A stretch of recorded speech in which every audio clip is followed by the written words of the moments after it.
Okay, let's chant together. It's a very beautiful suttas. And let's start. The 1 and the 2 and the 3. This is what should be done by one who is skilled in goodness and who knows the path of peace.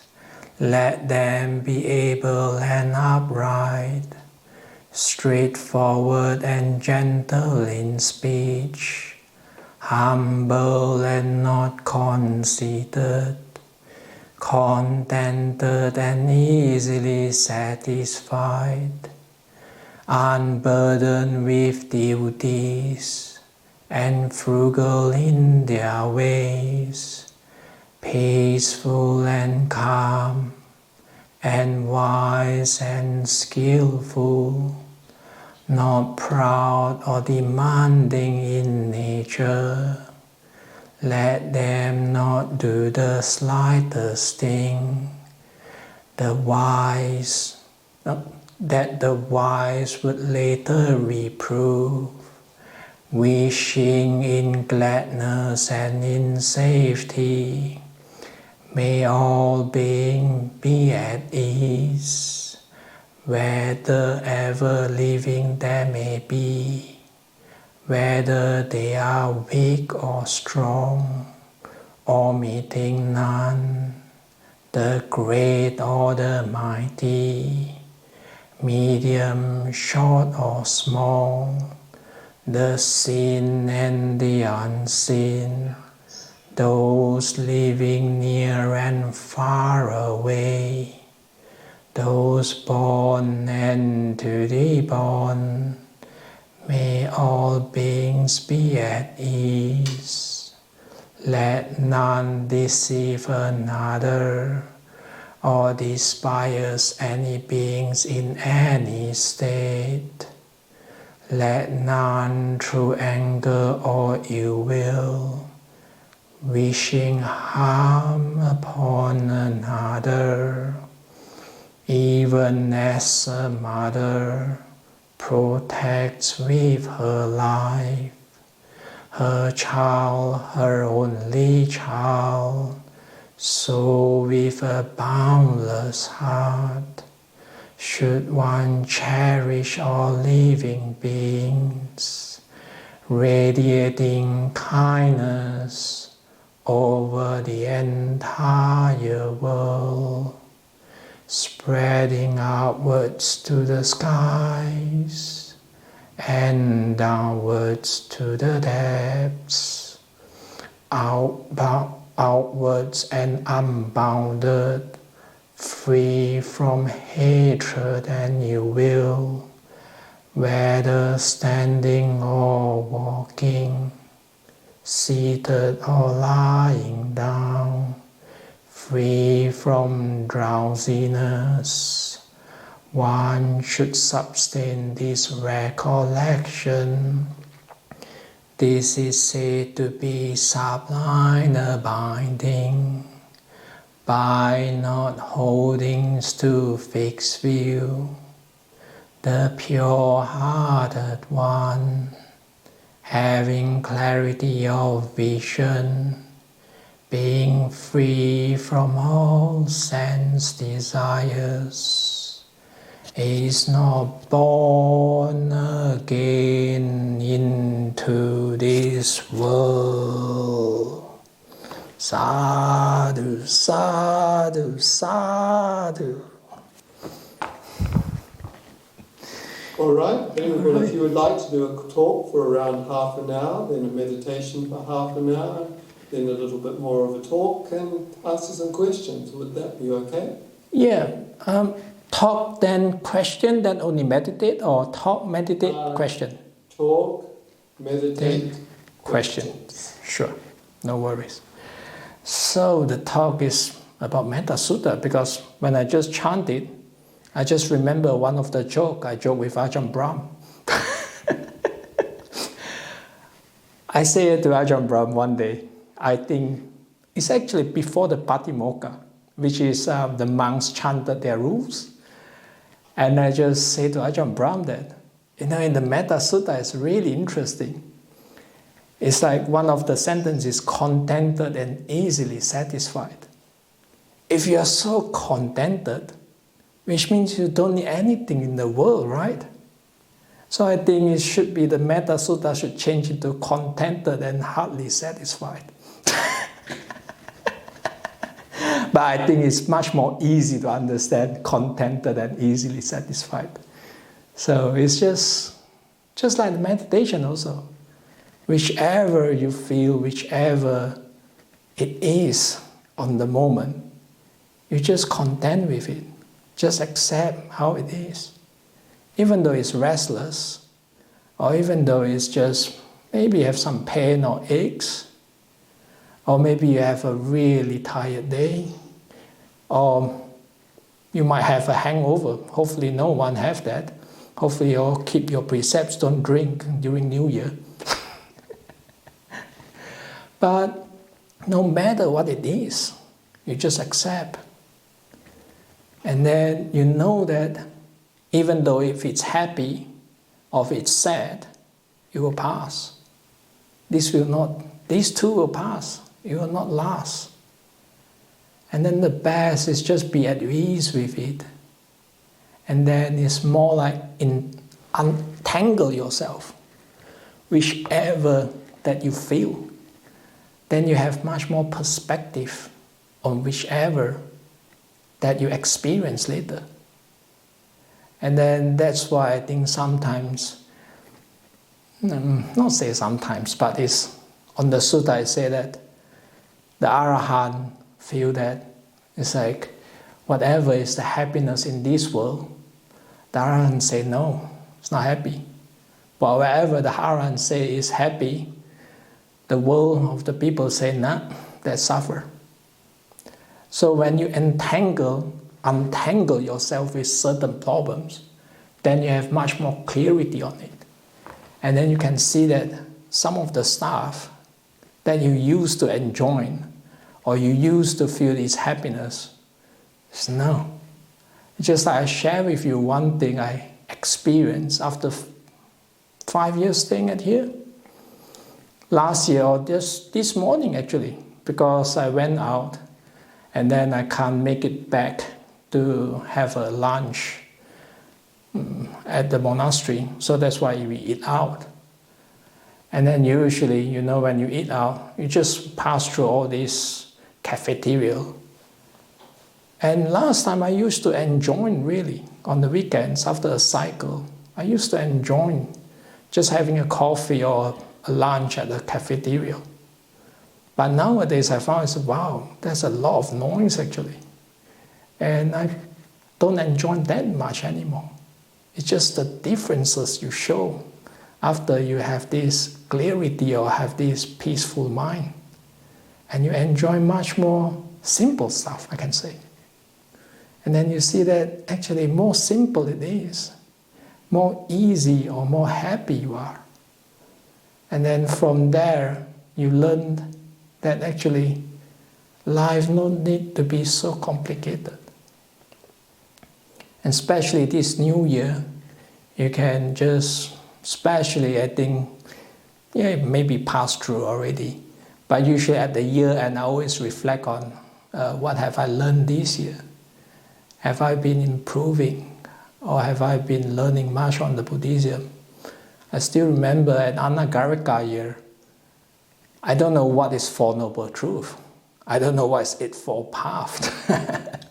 I still remember when I go to the prison because I've been dragged into, I went Albany with Ajahn Mudu. Now I call it Ajahn Mudu. And went into a prison and just teach there. And Ajahn Mudu need to get out from the group because he need to do and signing some papers or doing some blessing. And then that's when I talked with the prisoner. And the prisoner asked me about the Four Noble Truths. And I just can mention 3 of them. But nowadays, I learned that actually, more I read through the suttas, more things you found out. Even though the Dhammacakkappavattana Sutta, the first sutta that This is the first sermon. The first sermon that the Buddha gave to these four disciples, which he learned alone. And it's really interesting. You can see that actually the Four Noble Truths is like a sequence. It's not really disconnected with each other. It's like the first Noble Truth is suffering. But it's really interesting. This year I found out one thing is like, you need to, not this year, last year, on the Rinse Retreat, which the monks have this, like 3 months we don't teach. I think that there's no Armadale group also. And then that's the time I learned. One of the suttas, I reread it. And I found, wow, it's really powerful, which is this Four Noble Truths. And the first Noble Truth is say suffering. And you just need to understand the suffering. It's not like you're rejecting it or push it away, but you just understand it. But you see the consequences after you understand it. It's actually you're released from it. You're just giving up. That's why the second Noble Truth is like the cause of suffering. You understand it and you give up the cause of suffering. And then once you give up, you realize it's letting go. That's where the third Noble Truth comes from. It's like the suffering is gone. That's why it's like the four ways of letting go. It's mentioned there. Just like chaga, basically giving away, throwing away also the stuff. And also it's like you don't linger even though it's good or it's bad. Just like a Teflon wine that Ajahn Brahm usually describe. That's how you feel it when you do the release from the suffering. And then the fourth, once you know that, you see the path of it, how you cultivate your Eightfold Path. And then it's like you can see that that's in a sequence. It's not like each of them is like a pillar, but they are related. And I found it so fascinating anyway. Maybe I'm a little bit off topic. But you can see that it's actually describing also the meditation from this Four Noble Truths. You can't separate the Four Noble Truths with the meditation itself also. So that's why what we are doing currently is just you're walking the path actually. And then it's a good year to start, you can say. Is it good enough, the introduction? You're doing well. You're doing well. Would you like to speak a little longer? Yeah, and a little bit longer. I don't know what. Because I reflect on, I just have this, the first time when I teach as a monk, I teach at the prison. I teach them the style of meditation. But I don't know your group, will you like to experience that? It's a little bit weird. Then suddenly it's a little bit different topic compared to the Four Noble Truths I just talked about. But this is a little bit more like for kids or for introduction people. It fantasy. Because last time why I really become you can say, very interested in Buddhism is because through Star Wars when I'm a kid. And I start to learn a lot. Actually, Star Wars really correlated to Buddhism. It's like Yoda. Yoda in Pali means warrior, actually. And then the Veda, the bad guy Veda, actually Vedana means pain. And you can see that it's really related, a lot of stuff. And then you can say, may the force be with you. It's actually, may the peace be with you. And that's what I view on it. But it's something related. But that's how I teach the prisoner in the first time. But then slowly I found out it's not really helpful actually. You keep it more simple it is actually the instruction, the more powerful the meditation is. And maybe for kids it's fun, the starting part. But after that I keep it even simpler and simpler and simpler. And I found more simple the meditation, the more helpful it is. And if you have a restless mind, because always I heard the topic is restless mind, and I used to have a really restless mind because I'm an engineer. My background, last time I worked at Intel, I don't know how Intel now is, but last time I'm a programmer. So programmer always think a lot, and they analyze a lot of stuff. I always have a joke, it's like the engineer analyze until they paralyzed. How do you get out from this restlessness? Actually, the most important part I found is don't react with it. Don't have negativity towards restlessness, because it's not helpful. It's just you're saying restlessness go away, but you're already creating another restlessness to think to get it away from you. The most important part, just leave it be. And once you leave it be, it will be much more helpful. That's the first method. The second method I developed is actually using metta. Basically, I create a story. Just that's how the style of meditation come in. I have an imagination, and then imagine that you just enter a spaceship, and then you have this shield around you to shield you away from this reality world. And then slowly you progress from there. And the most important part is you give yourself the instruction as slow as possible. And then you can see that your mind will slow down also. But if you give the instruction really fast, which means you're just encouraging the restlessness. So it's like a laboratory meditation. You try out what works, but really interestingly, you found out your mind is very tricky. Today it might work, tomorrow it might not. But I always question that why? Why today it works, tomorrow it doesn't? And then it's really interesting. You found it's actually the expectation at the back of it. The expectation actually kills the peaceful.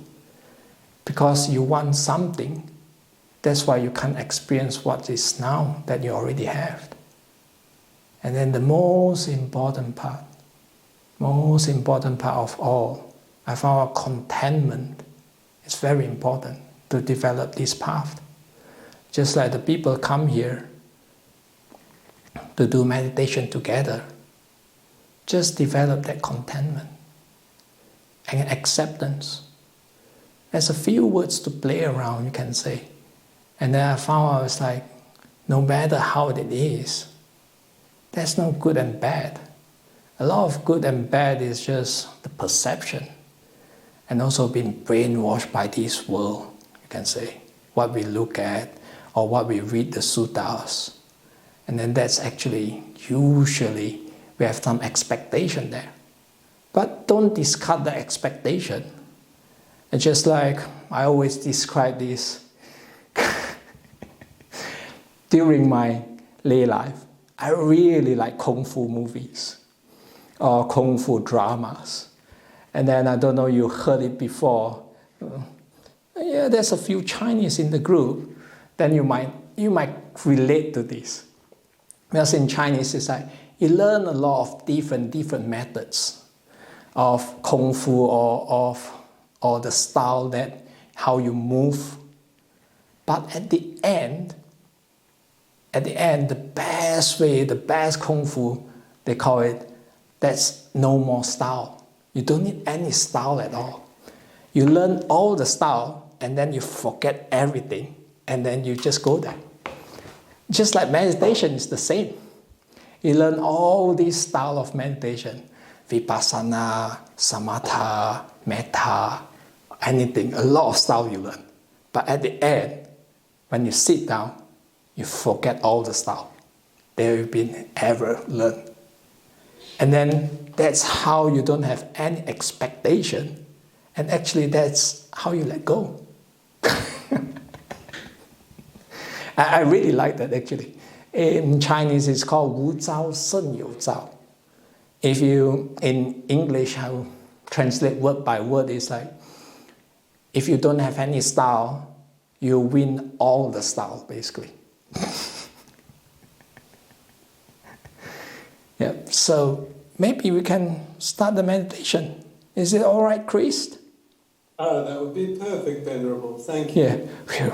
Pass another 5 minutes. I just time what I'm talking about. I said, well, I'm running out of topics to talk about.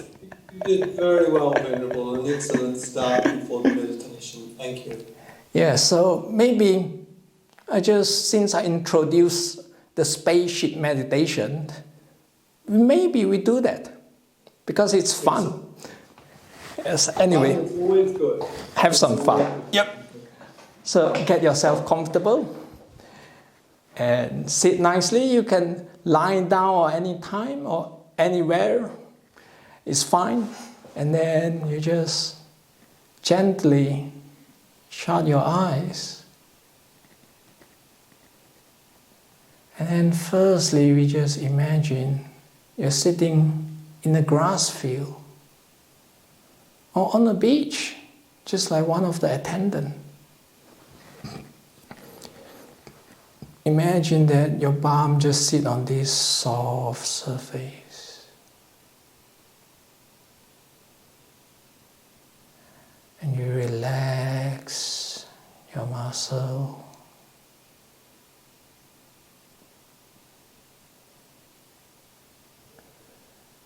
Firstly, I usually just check my hands. Just relax them.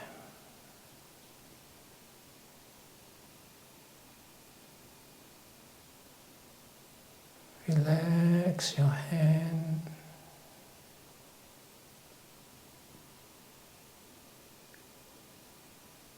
Send some kindness.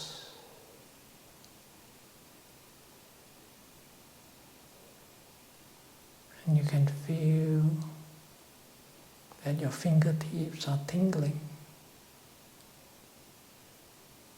And you know that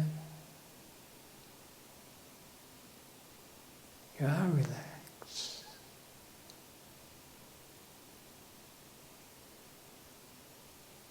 Moving up to your wrists.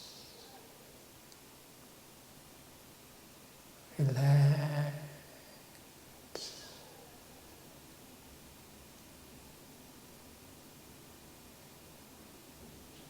Further up your ankles.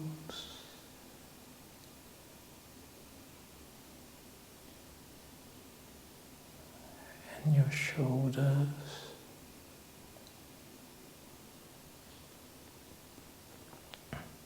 Can feel that shoulder just drop down.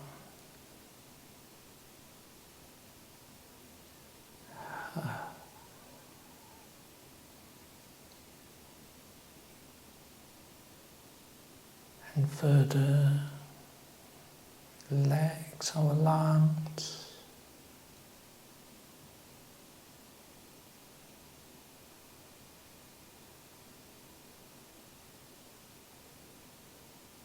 Moving down to your abdomen.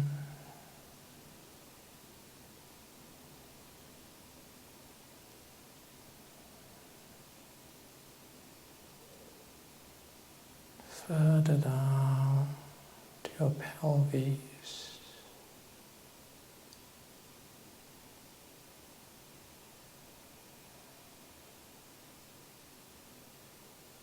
Relax.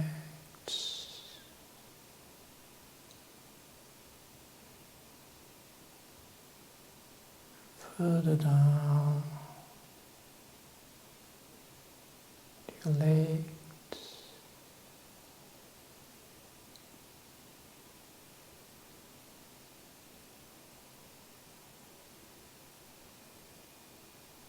And your toes.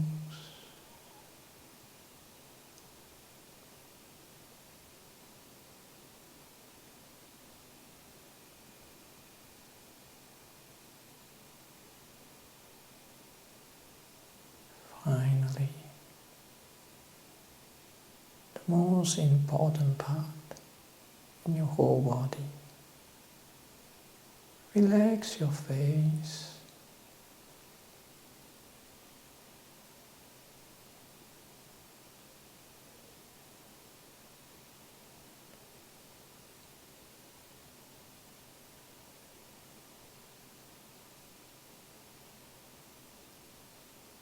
Finally,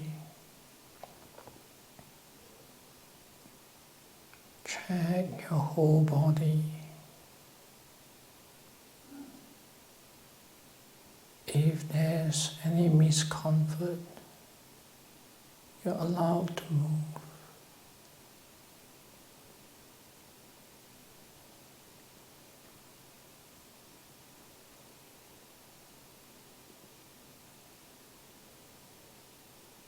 Relax.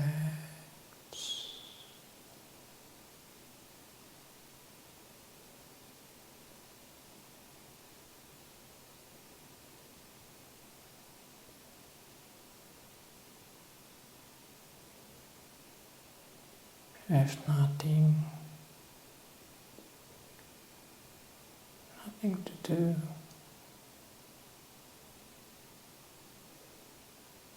Just feel this relaxed body.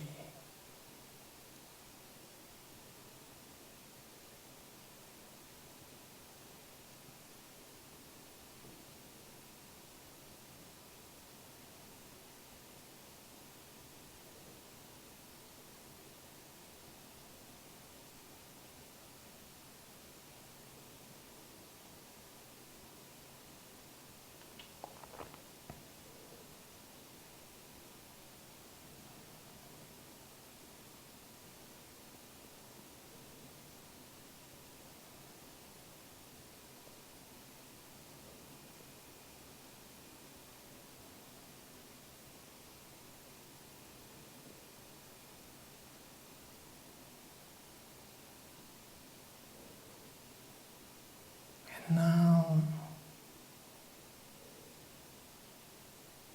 imagine that you're inside a spaceship.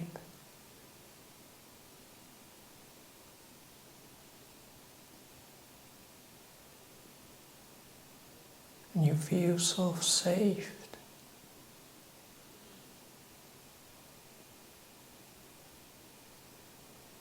You have your personal room, sitting in. The door is locked. No one is going to disturb you.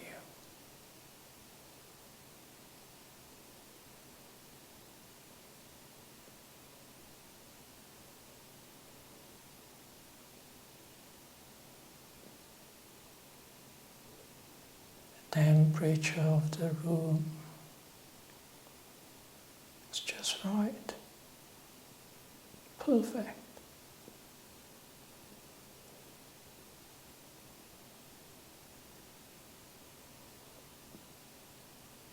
And you can feel this spaceship rising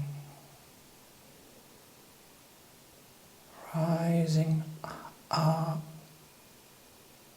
to the atmosphere,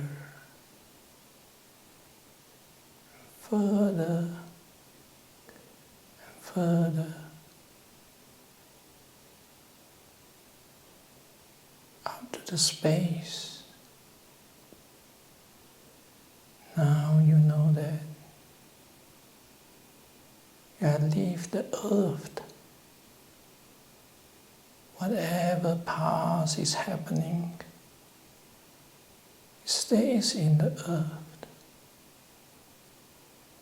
Whatever future you need to do in earth, it's not related anymore. It's gone. You're in this spaceship. You have no future. Whatever you need to interact in earth.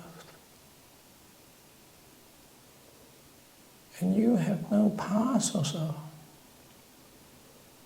because you're in this space, free.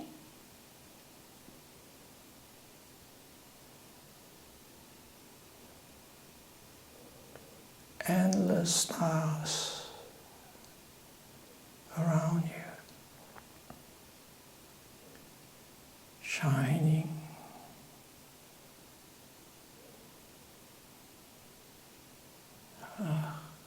What a relief.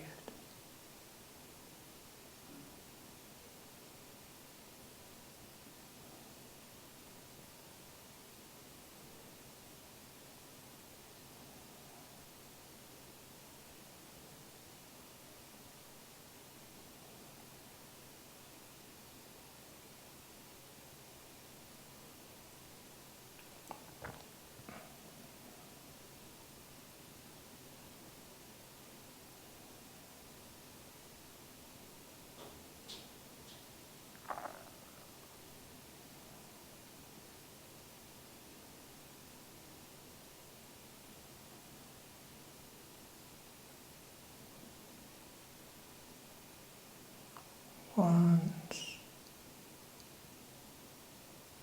spaceship now, center light speed.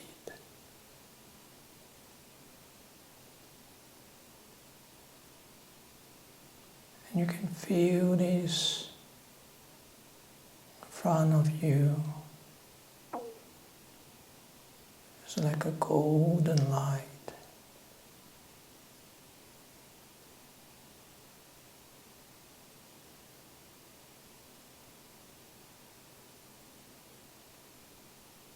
Just warming you,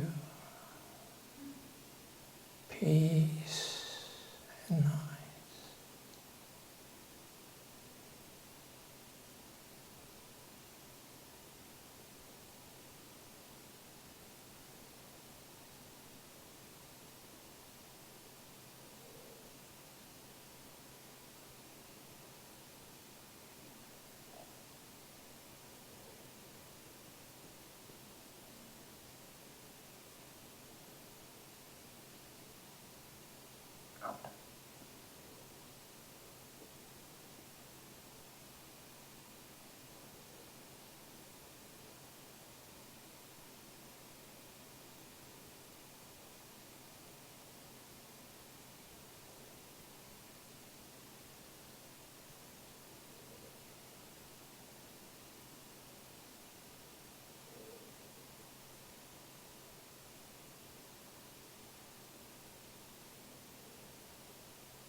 And feel the spaceship is slowing down.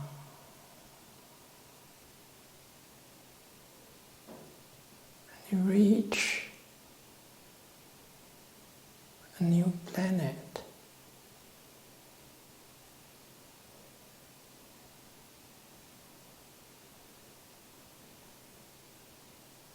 We landed.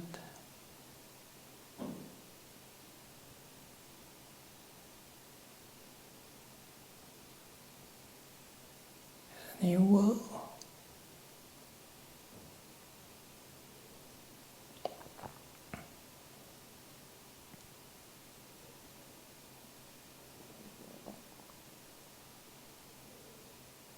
And you come out from the spaceship.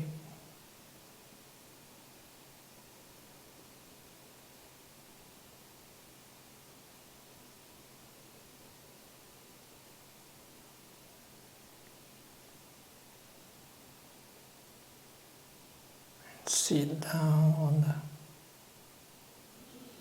on the grassland.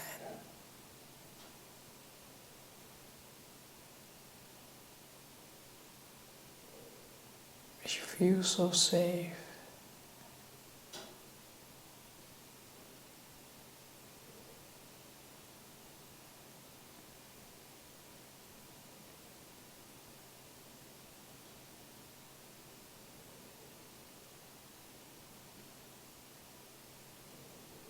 You can see some really interesting, cute animals running around.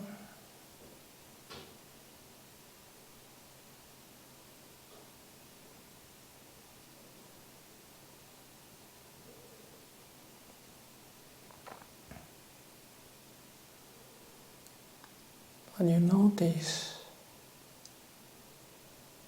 one of these animals, she looks like a panda.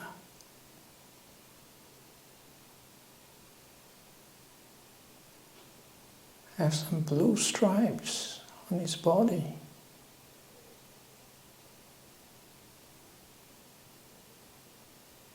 You walk closer and see it's actually hurt.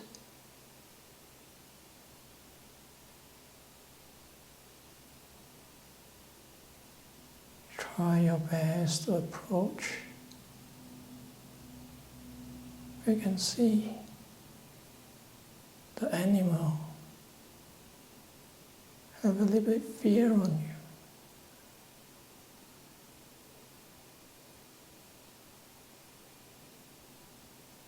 Try to show some gesture,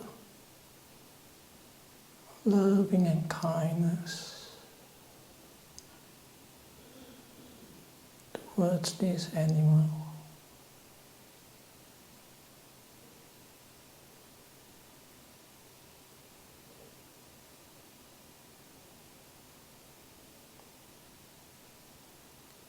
And the panda understand.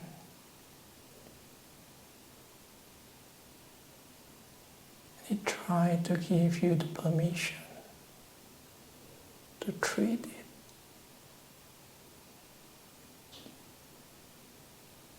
Put some bandages on.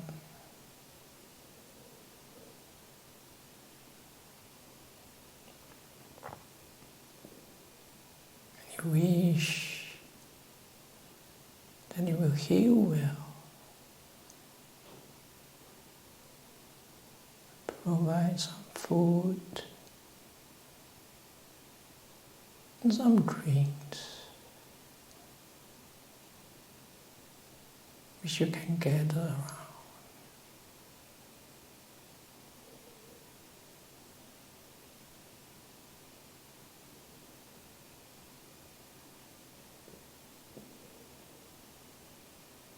Sense of loving and kindness towards this new being you just befriend with.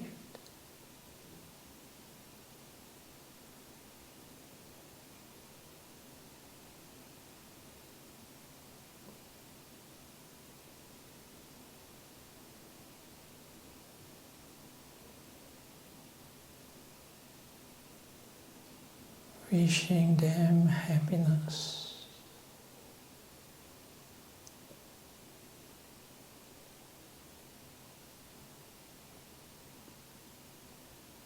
And kindness.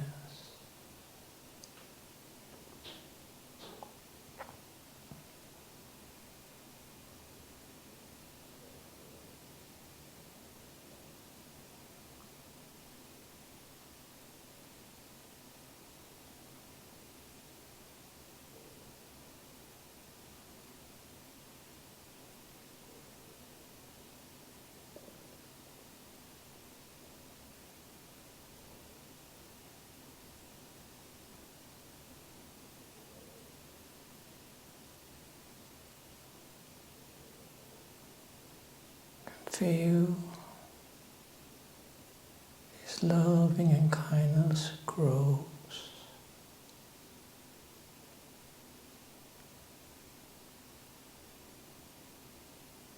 You spread it towards other beings which surround you,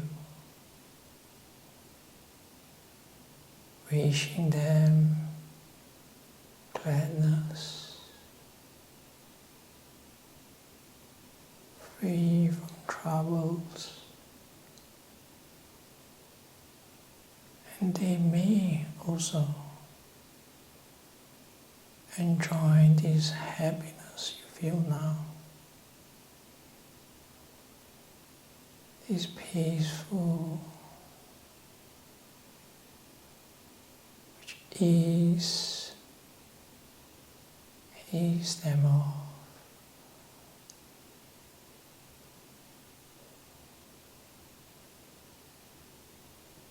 You can see one of the beings just curl up like a ball, feel so safe, just lie there, enjoying the peace you spread out to the beings around you.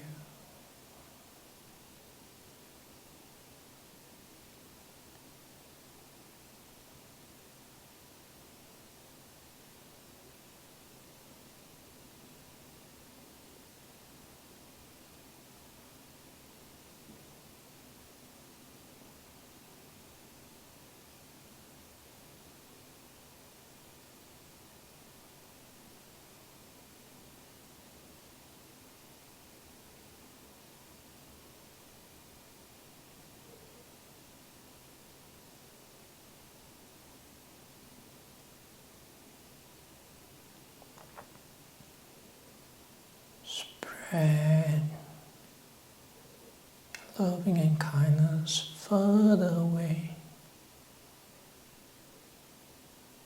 back to where you come from, Earth. Wish whichever beings there in the Earth also may enjoy this beautiful kindness.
Wishing them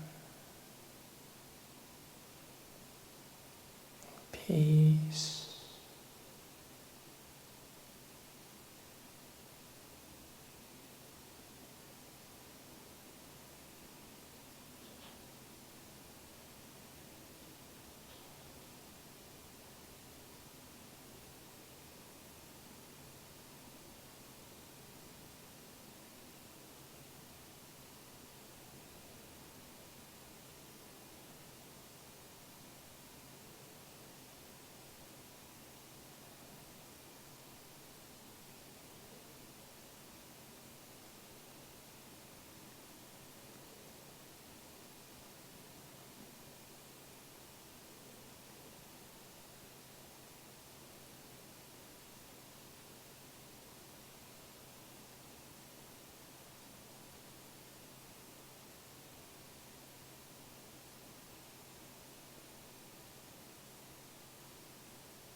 There's one more person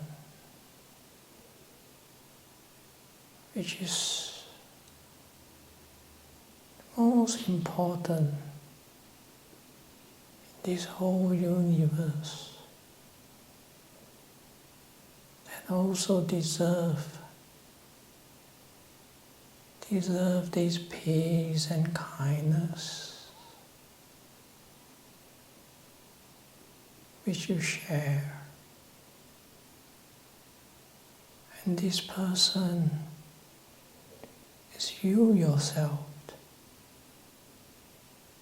You deserve this peace too, and the kindness. You feel that the spreading of the peace just come back to you.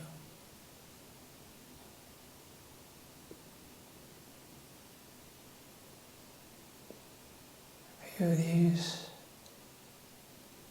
golden ball of light radiating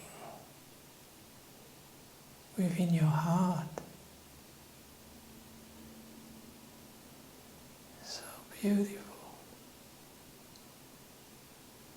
You deserve this happiness also.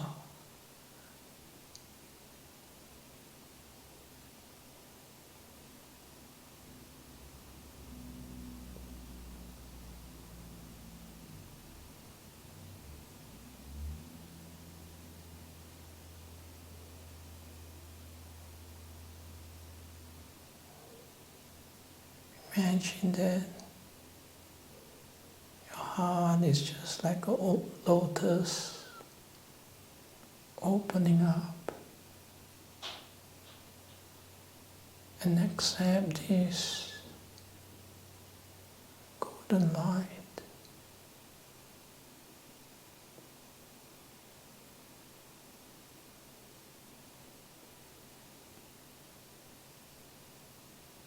And you slowly close and keep it within.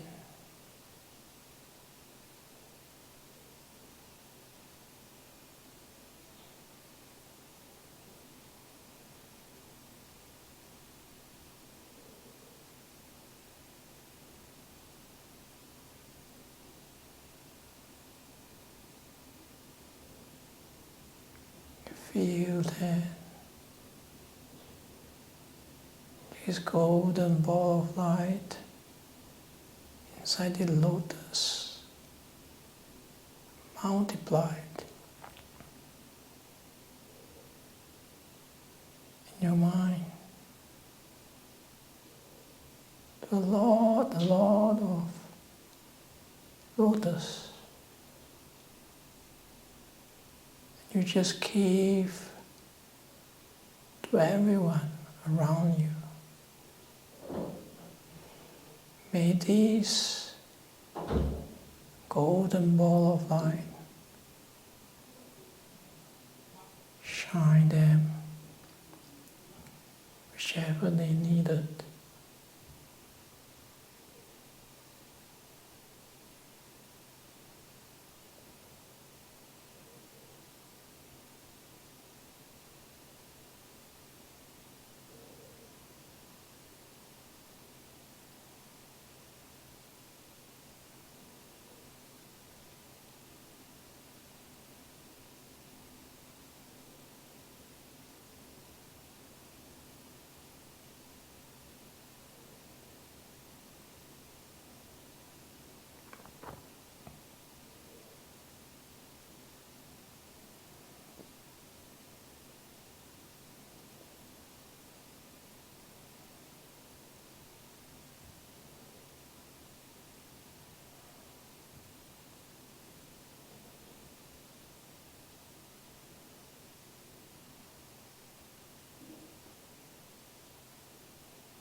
We are very close to the end of meditation. How do you feel now?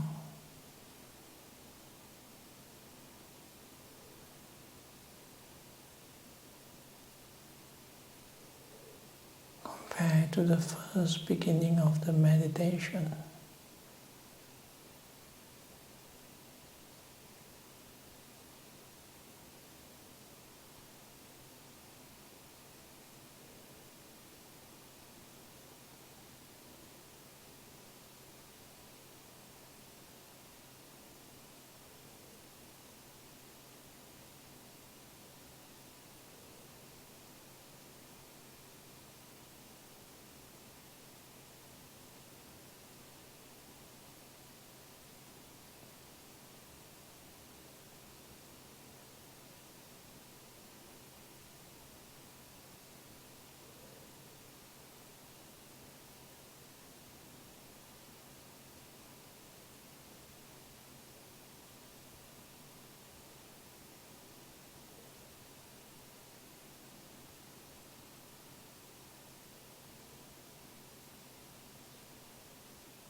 We'll ring the gong 3 times.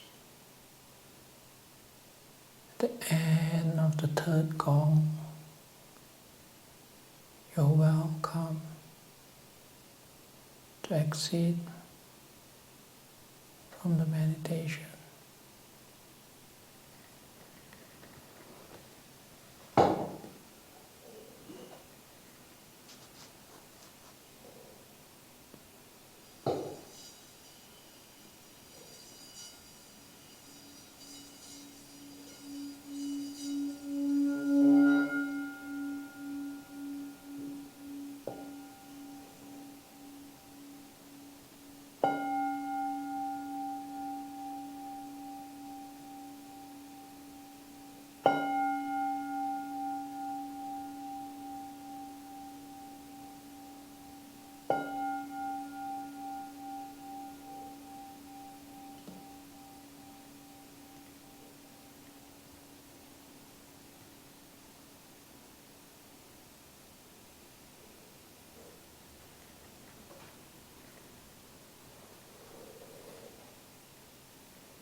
Welcome back, fellow travelers.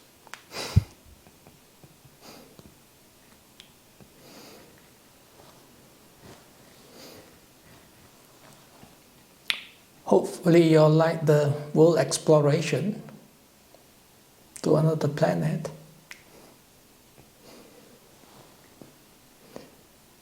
So any questions? But maybe there's no answer.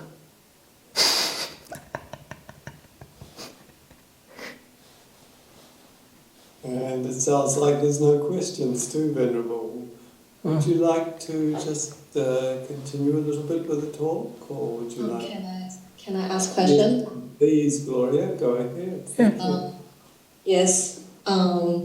Thank you for your meditation, and I would like to ask how to handle like a sense of disgust arise during meditation.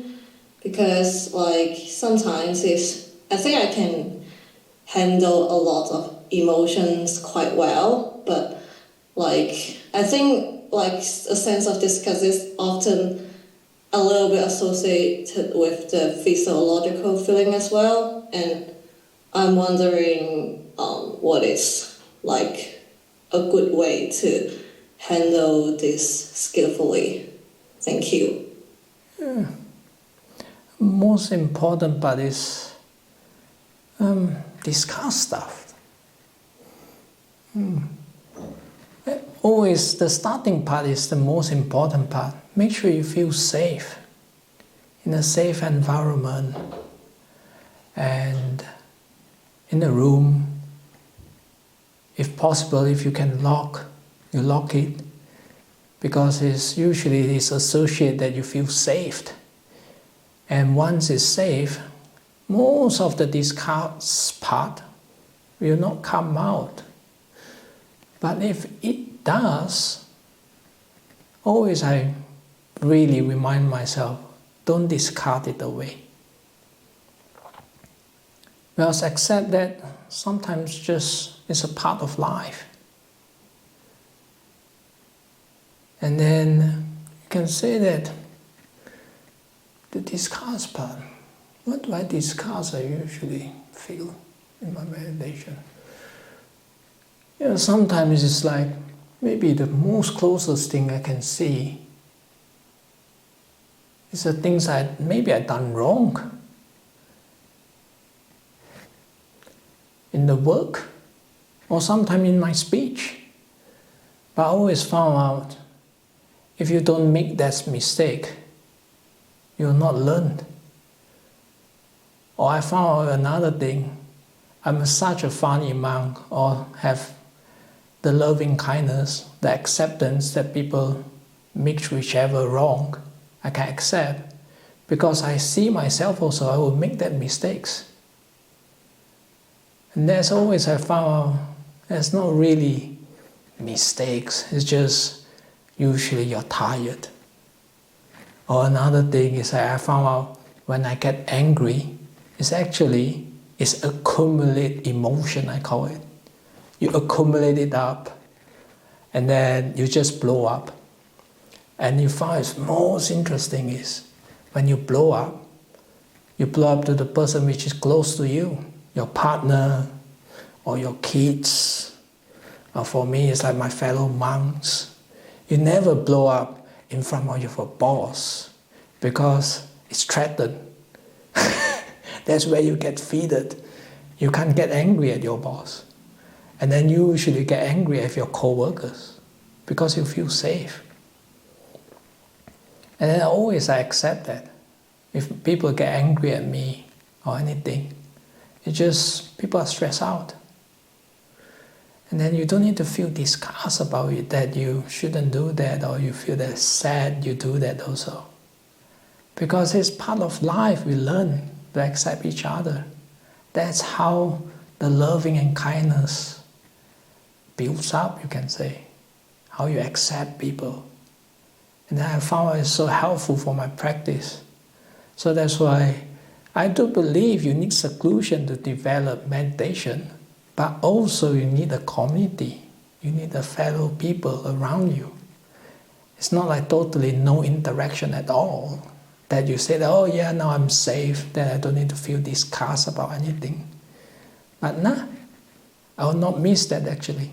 For me, I will accept the disgust. And then you learn from it. And then it's all this, you can say rotten, or you can find manure, call it like the SHIT. Remember to bring it back to your trees and then grow a beautiful plant out of it. And that's the fertilizer for your lotus. And that's usually where you see the lotus grow in the most disgusting place, you can say, just smelly. If you have fortunate to visit one of these lotus ponds, the more stinky they are, the more beautiful the flower. But it's just nature, you can say. But once you see that totally another way around, usually this disgust stuff, it's all right. But once you have much more negativity towards it, you found out it just grows. And then if it happens in your meditation, sometimes just change. Get up. I found out if it's too much. Get up, do some walking meditation instead of sitting. Or just do some chanting. Metta Sutta helps, I always found out. For me, really helps. Or at the end of your meditation, for me I found out another way is like sharing the merits that you accumulate. It's just like giving actually. It's not really sharing. Once you feel that it's not yours and you give away, you feel much more joyful, always I found out. For me, anything is I just share out, you feel much more happier. Food, meditation, or your personal experience, share it. And then you found it's much more happier, and also you feel that you don't own this knowledge. Always found it's like, oh yeah, once you get a good meditation, you want to contain it, you want to keep it so you can experience it next time. But nah, the best way is actually to share with people the peace that you feel. And then it's just, you can feel that you're much more happier overall. And then you found it's actually, there's the practice of letting go also. Because sharing is actually letting go. You don't feel that you personalize, you own this. Hopefully that answers your question. I think you point out one of the very, I don't want to use up too much time, but I think you point out one important thing is that I don't feel safe because I have trauma in the past. Yeah. And then human interaction is it's scary to me. It brings up so much sense of disgust towards myself and I think to everything in general. Yeah. And how to really feel safe, how to bring up a sense of safety in the beginning of the meditation is really hard for me. Thank you. You can meditate with the lights on. Do you meditate with your lights on? No. You can meditate with the lights on. There's no hindrances on it. Because I found out sometimes when you meditate in the dark, sometimes just you don't feel safe. And then meditate with the lights on and sit comfortably. You don't need to sit lotus posture. Just sit whichever you feel is comfortable. And then if you want to lie down, it's fine. The prisoner I teach is actually some of them just lie down and have a snooze always. But I don't mind it because it's very important to have a relaxed body and you feel safe. And then that's usually, there will be not so much hindrances coming up. Yeah. Yeah. And then last time I used to also meditate in the bathtub before. But don't do it in this Armadale group, please. That would be really weird. But I did that before. It's really comfortable actually. And you feel your body is much more lighter. And then you can relax more. Try it out, I can say. Yeah. But don't get too much wrinkle on your fingers. Because in the bathtub too long. I try out different method because I found out it's always simulate the peaceful that you have. And sometimes when you have that experience, and then if you're at other places, you can just create this bubble around you. And also like the spaceship. I found the prisoner really like the spaceship because I think you leave Earth, you leave the past and the future. And mostly that's the past that's the part you need to learn. And sometimes this imagination just help you because you leave all these past, all this future. You can't do anything anymore in the spaceship. And then that's where all this trauma or all this car stuff will not pop up because you're leaving the earth for a while. And that helps. And always I found out it's like good or bad in the past. It's actually a lot of it's been conditioned by this society, this world, this society. It's not really that's right and wrong. But just inside yourself you can feel that. When you do something good, you feel happy. When you do something bad, you feel sad. But just this internally. But a lot of stuff we've been brainwashed. We need to read a lot, need to know a lot. Or we need to certain behaviors. But I always found out the behaviors from the internal is much more happy and also much more aligned.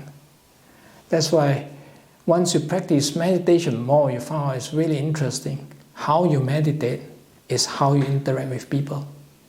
You can't differentiate them. And it's very interesting. So that's why it's like how you interact with other people is how you interact with your meditation object. And then it's just, last time I always feel that it's discard. Two things are different. But nah, they are really, really the same. So if you have really rush day, you can find out when you sit down also you just want to rush into this peace. And it doesn't work. But you can see that it's just the old tendency, just rolling.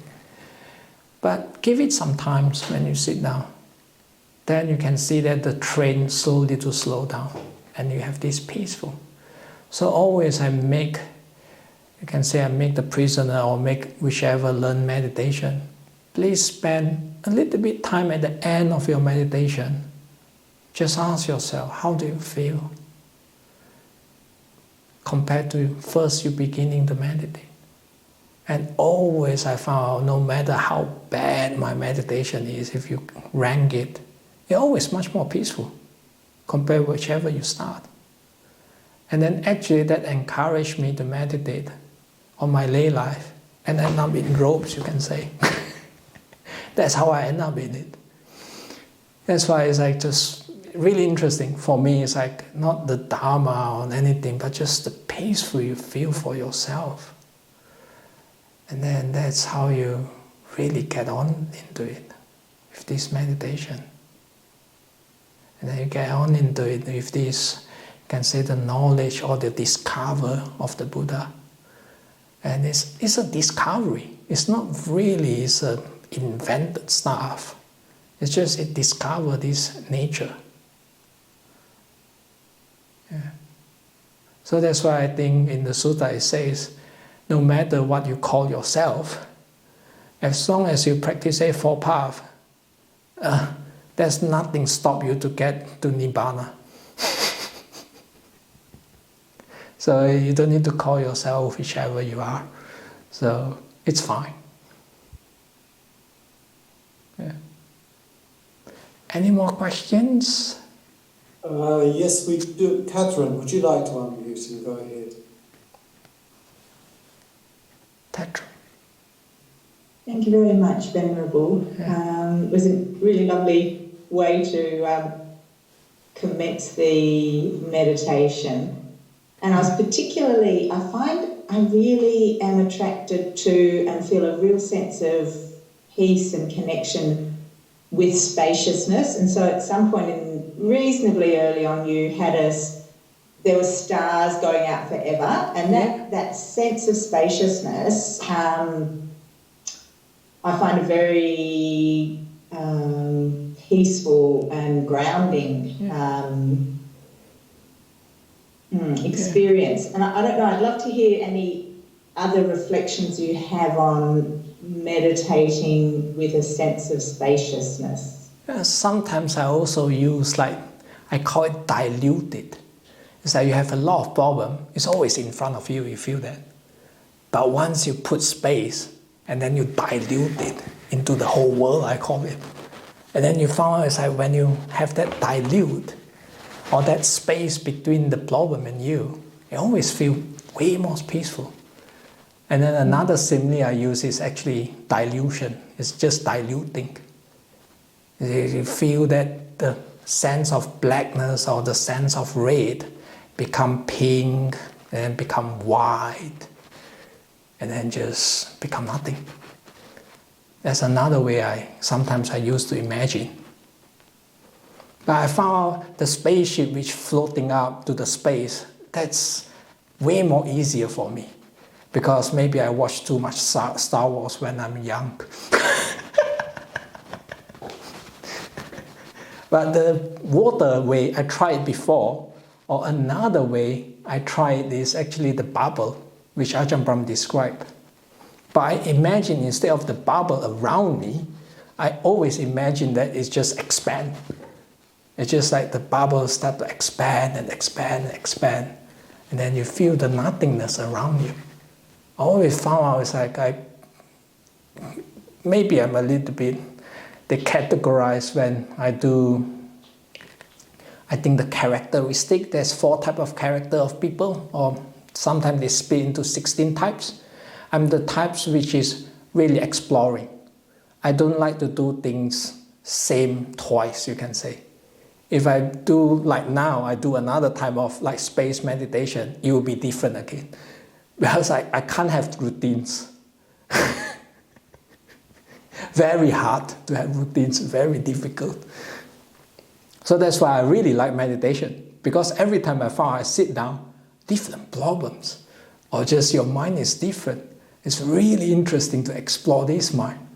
And then you find out it's a lot of stuff, why I speak like that, or why I behave like that. It's actually just been brainwashed. It's just not your thought.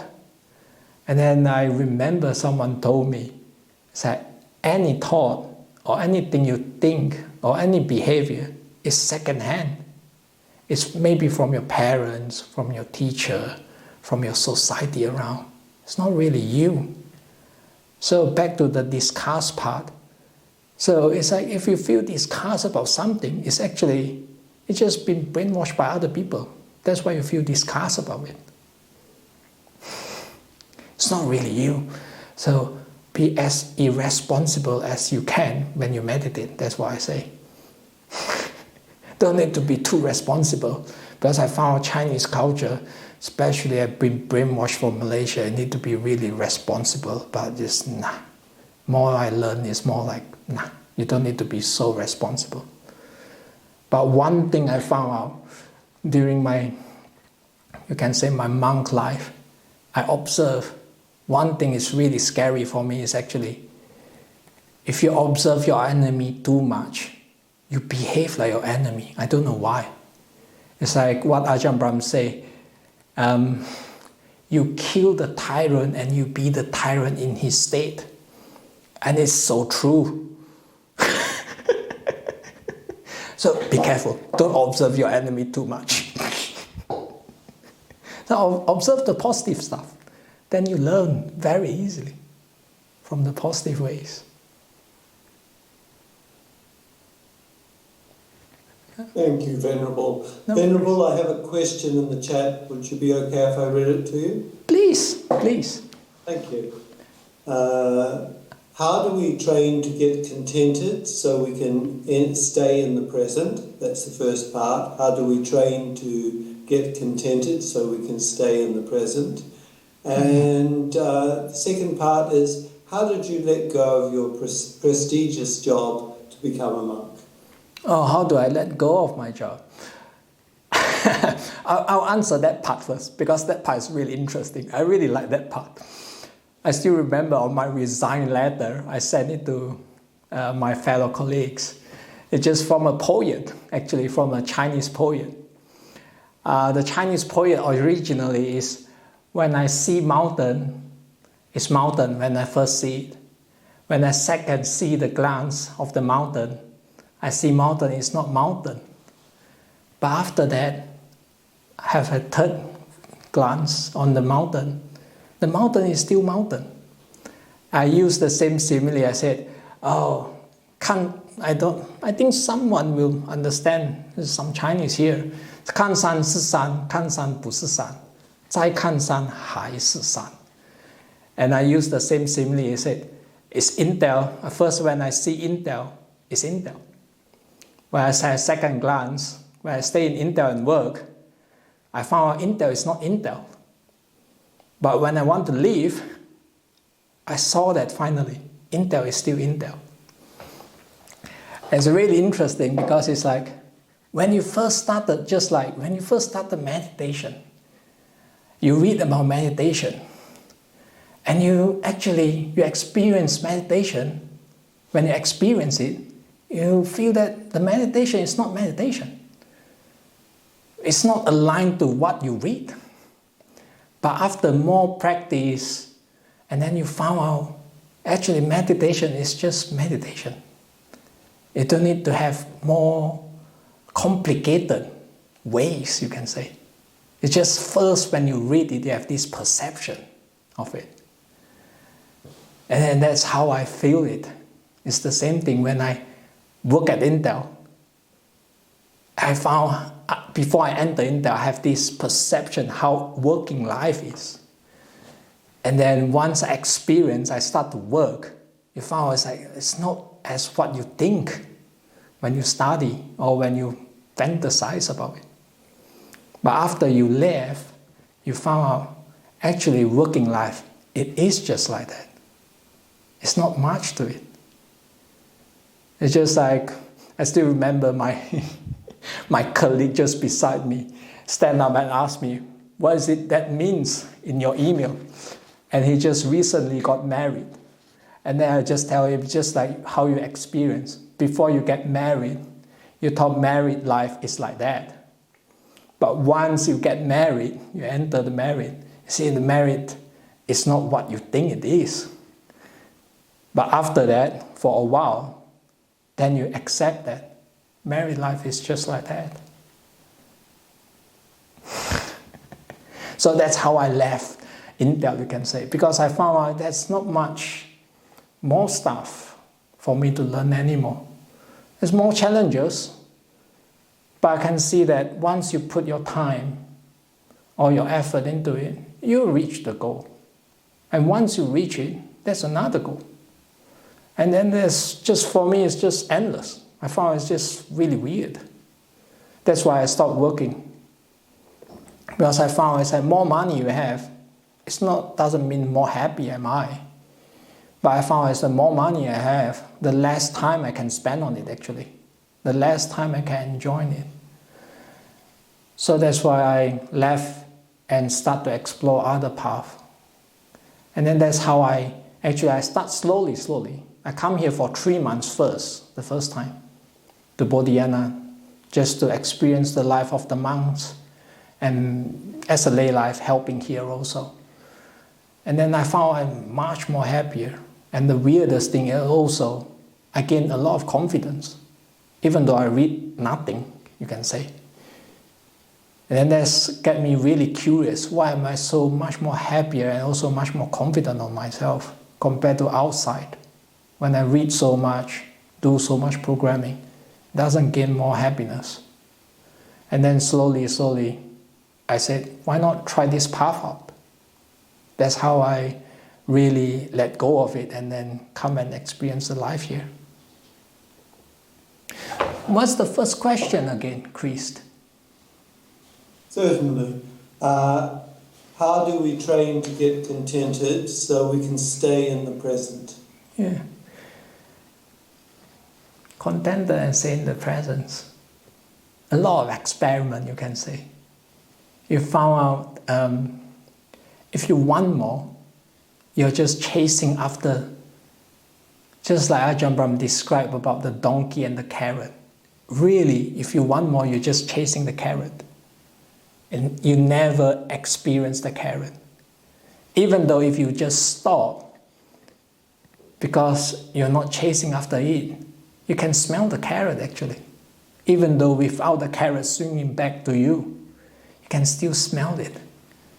But because you're chasing after it, then you can't experience it, you can say. And then another way is how to build contentment. It's actually through daily life also you can do that. Just you see that whichever you have, let's say, what else? Especially my bowl, you can say. If I want a bigger bowl, which means I need to carry heavier.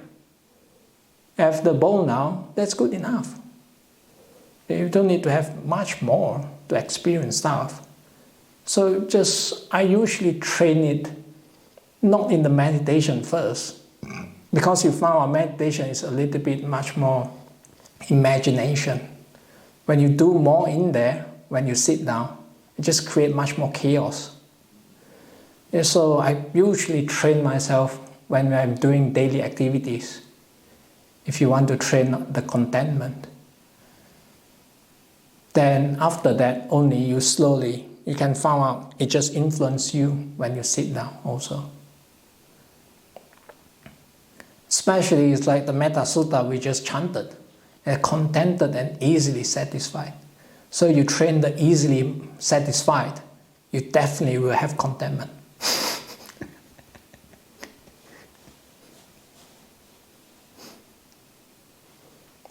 And also, Thank you. Is there anyone else who might like to ask a question?